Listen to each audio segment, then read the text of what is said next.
హీరోగా చాలా కష్టపడి వచ్చారు. లాస్ట్ టైం నేను ఒక ప్రెస్ మీట్‌లో ప్రదీప్ రంగనాథన్ గారిని ఒక క్వెషన్ అడగడం జరిగింది. హీరోగా ఆయన చాలా కష్టపడి వచ్చాడని, ఆ కష్టాన్ని చెప్పాలి అనుకున్నాను కానీ ఆయన్ని డీగ్రేడ్ చేయాలి అనుకోలేదు. ఇప్పుడు మీరు కూడా సేమ్ అట్లనే ఎలాంటి బ్యాక్‌గ్రౌండ్ లేకుండా ఒక ఇండస్ట్రీలో ఒక సక్సెస్ఫుల్ హీరోగా రన్ అవ్వాలి అంటే అది ఆషామాషి కాదు. మీరు చాలా ఫేస్ చేసి వచ్చారు. ఏం చెప్తారు దాని గురించి ఒక హీరోగా? నన్ను అడగండి అమ్మా, పర్లేదు. కానీ పక్క స్టేట్ నుంచి ఓ హీరో వచ్చినప్పుడు అలా కించపరిచే క్వశ్చన్లు అడగడం మంచిది కాదని నా ఫీలింగ్. తప్పుగా కాదు.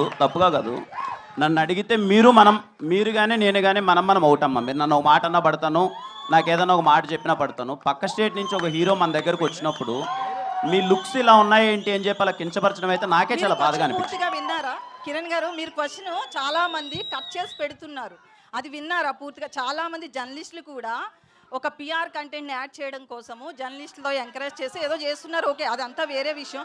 అసలు క్వశ్చన్ పూర్తిగా విన్నారా? కట్ చేసిన క్వశ్చన్ విన్నారా? మీరు అన్నదమ్మా ఇప్పుడు లేదు, నేను పూర్తిగా విన్నానమ్మా.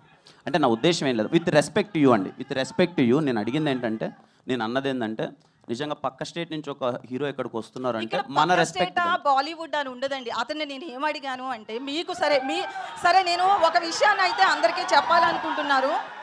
కిరణ్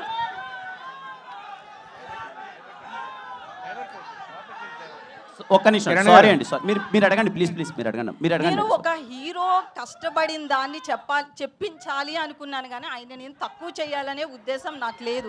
ఇది మీరు ఒక కష్టపడిన హీరోగా మీకు తెలుస్తుంది కాబట్టి మాత్రమే నేను ఈ రోజును కూడా మిమ్మల్ని అది గుర్తు చేస్తున్నా అంతే. ఇంతకు మించి ఏం లేదు. Thank you.